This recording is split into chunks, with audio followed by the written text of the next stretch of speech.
Ticket कटने के बाद आरसीपी सिंह ने भी एक प्रकार से सीएम नीतीश के खिलाफ मोर्चा खोल दिया है। अप्रोक्ष रूप से ही सही उन्होंने बता दिया है कि जेडीयू कितना भी दावा करे लेकिन सीएम नीतीश पीएम नहीं बन सकते, क्योंकि पीएम बनने के लिए जो संख्या बल चाहिए वो जेडीयू के पास ना पहले था ना अब है, और आगे क्या होगा कोई नहीं जानता। बिहार 24 के सभी दर्शकों का अभिनंदन के साथ मैं हूं कन्हैया ठाकुर, और आज आपको कुछ जानकारी, कुछ खबर बिहार की हलचल के बारे में बताने से पहले एक गीत मुझे याद आ रही है जो बताना चाहता हूं। प्रसिद्ध गायक अताउल्ला खान का यह गाया हुआ गीत है जो काफ़ी प्रचलित हुआ था। गीत के बोल थे, अच्छा सिला दिया तूने मेरे प्यार का, यार नहीं लूट लिया घर यार का। जो कभी दूसरे को सांसद, विधायक और मंत्री बनाने की हैसियत रखता था, आज उसकी ही उम्मीदवारी पर सवाल खड़ा हो गया। जी हाँ, हम बात कर रहे हैं जदयू के कद्दावर नेता आरसीपी सिंह का। कहा जाता है कि जदयू में नीतीश कुमार किस बड़े नेता का कद कब छोटा कर दें, शायद ये किसी को पता नहीं। किसी ने ठीक ही कहा है कि सियासत कभी किसी की सगी ना हुई है, ना होगी। कब सबसे वफादार दोस्त छोड़कर चले जाएं, कुछ कहा नहीं जा सकता। नीतीश कुमार और आरसीपी सिंह की दोस्ती की भी कुछ यही कहानी बताई जा रही है। आइए थोड़ा और अंदर चलते हैं। बिहार की राजनीति इन दिनों क्रिकेट मैदान जैसा बन गया है। कब कौन बोल्ड हो जाएगा, कब किसका बल्ला चमकेगा, ये समझना मुश्किल ही है। कहने का मतलब है कि नीतीश कुमार के काफ़ी करीबी, कान और नाक कहे जाने वाले उम्मीदवार आरसीपी सिंह को 2 बार राज्यसभा भेजा गया। मंत्री पद के बाद इस बार उन्हें न तो जदयू ने राज्यसभा का उम्मीदवार बनाया और न ही उनकी मंत्री पद ही अब सुरक्षित दिख रही है। कहा जाता है कि आरसीपी सिंह के कारण ही पार्टी का ये हाल हुआ है। जब उन्हें पार्टी की जवाबदेही दी गई, सारी जवाबदेही दी गई थी, तो पार्टी जो है नीचे चली गई, रसातल में चली गई, कई लोगों का कहना है। 2020 के विधानसभा चुनाव में आरसीपी सिंह को टिकट बंटवारे से लेकर उम्मीदवार के चयन तक की सारी जवाबदेही दी गई थी, लेकिन जदयू 20 साल के इतिहास में उस चुनाव में सबसे निचले पायदान पर चला गया था। आप लोग पिछले कई दिनों से मेरे मामले पर ही काफ़ी बिजी रहे, काफ़ी चलता रहा। मैं तो बस आपके सामने इसलिए आया हूँ कि मैं जो कुछ बातें कह दूँ, नहीं तो पता चला कि तरह तरह के लोग कयास लगाते रहेंगे। सबसे पहले तो देखिए, हम लोग पार्टी के हमारे नेता आदरणीय नीतीश बाबू के प्रति आभार प्रकट करना चाहेंगे। आप जानते हैं कि मैं 1982 से पब्लिक लाइफ में हूँ।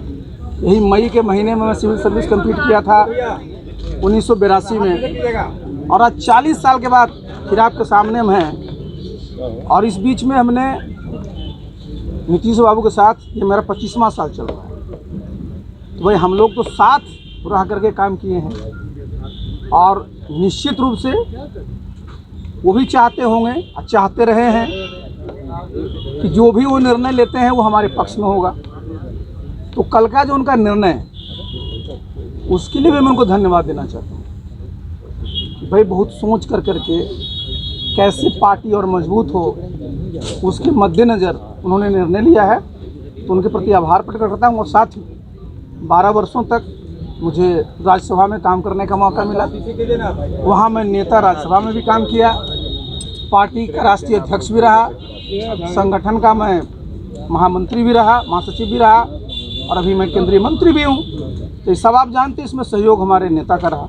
लेकिन एक बात मैं ज़रूर स्पष्ट करना चाहूँगा कि देखिए, मैं मूलतः जब से मैं आया हूँ 2010 में जनता दल यू में, तब से मैं संगठन में काम करता रहा, और 12 वर्षों तक हमने संगठन में काम किया है। इधर मंत्री बन गया था, उसके चलते मैं उतना ध्यान नहीं दे पा रहा था। लेकिन हमारा जो संगठन है जनता दल यू का, आज अगर आप जाएंगे तो हर एक गांव में आपको बूथ स्तर पर मिलेगा। और हमारी सबसे बड़ी कोई उपलब्धि अपनी को मैं मानता हूँ, तो मैं तो बहुत साल आईएएस में भी सेवा किया, बहुत जगह मैंने काम किया, तो मेरी सबसे बड़ी उपलब्धि यही है कि मैंने इस पार्टी को बूथ तक पहुंचा दिया।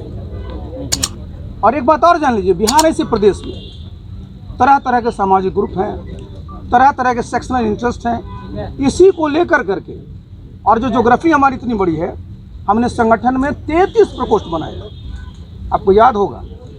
और हमने बहुत सारे ऐसे बड़े प्रकोष्ठ हमारे हैं, उनको हमने उत्तर दक्षिण में बांटा। देखिए ऐसा है ना, हमसे कोई नाराज क्यों होंगे जी? मैंने आज तक तो कोई काम ही नहीं किया किसी को नाराज करने का। मैं तो कभी ऐसा काम ही नहीं करता हूँ कि कोई नाराज हो, बल्कि जो नाराज रहते हैं, कोई नाराजगी की बात पता चल जाती है तो उसे दूर करता हूँ। तो ये तो बताया ना आपको कि नेता की सोच है, नेता ने सोचा होगा कि कैसे पार्टी और मजबूत हो, प्लस वो भी सोचे होंगे कैसे हमारा मेरे बारे में कि उनका कैसे आगे अच्छा हो, कि मैं कैसे कर सकता हूँ। केंद्रीय मंत्रिमंडल से क्या इस्तीफा देंगे? केंद्रीय मंत्रिमंडल में क्या आप बने रहेंगे, क्योंकि 6 महीने तक आप रह सकते हैं? अच्छा सुनिए बता दें। आज आप जानते हैं, बड़े अच्छा आपने बात की, हमारा कार्यकाल आप जानते हैं कि 6 या 7 जुलाई तक है। और माननीय मुख्यमंत्री जी की सहमति से मैं मंत्री बना था 7 जुलाई को।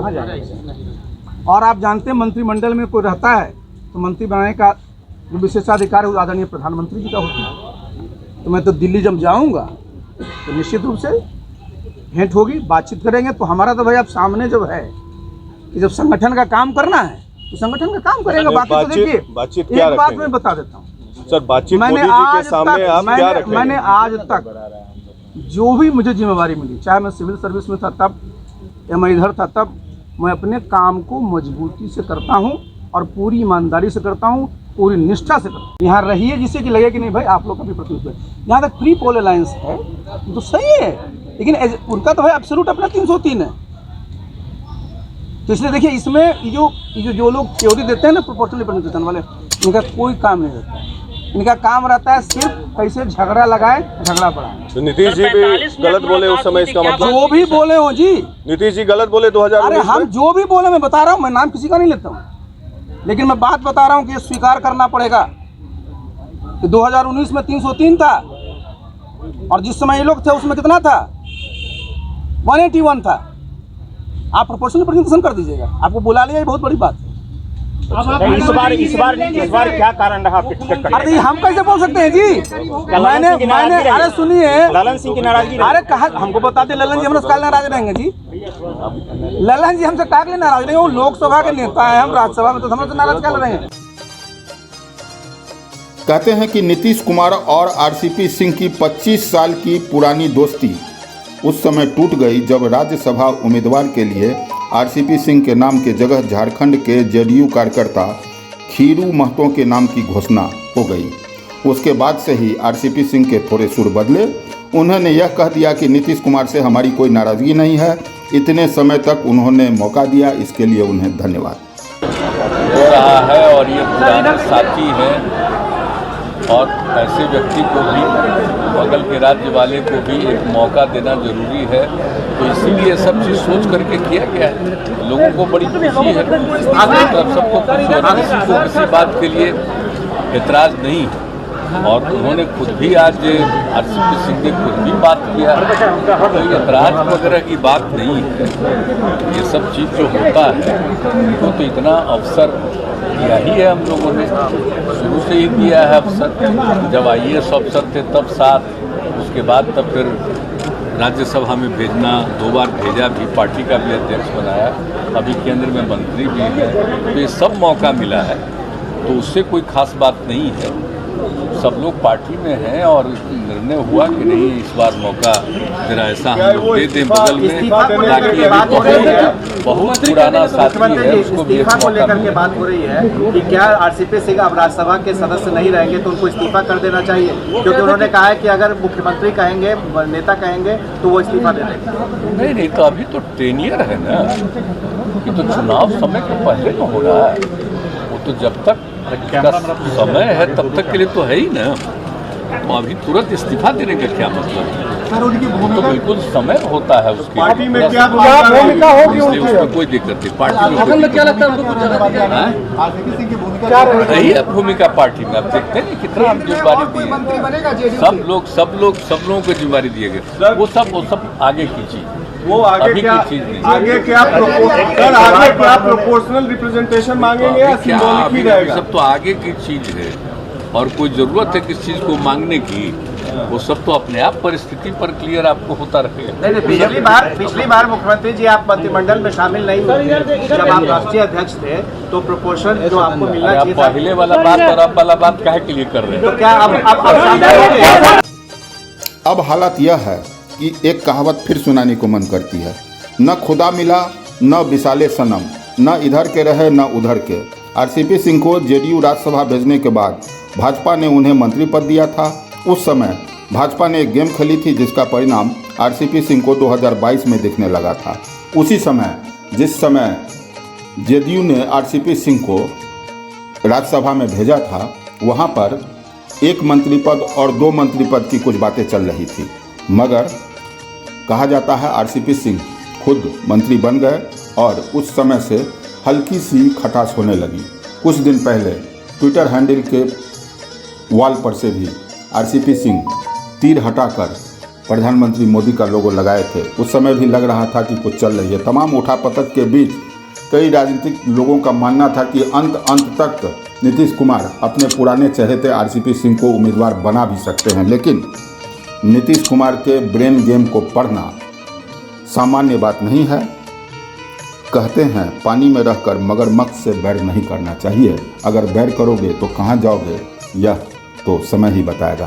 खैर, आरसीपी सिंह का भविष्य उज्जवल हो, हम लोग यही कामना करते हैं। आईएएस अधिकारी रह चुके हैं, वहाँ से राजनीति में आए, 25 साल तक नीतीश कुमार के साथ रहे। हालांकि दोनों नीतीश कुमार स्वयं भी बताए हैं कि सारी बातों की जानकारी आरसीपी सिंह को रहती है, उनके विचार से भी हुआ है।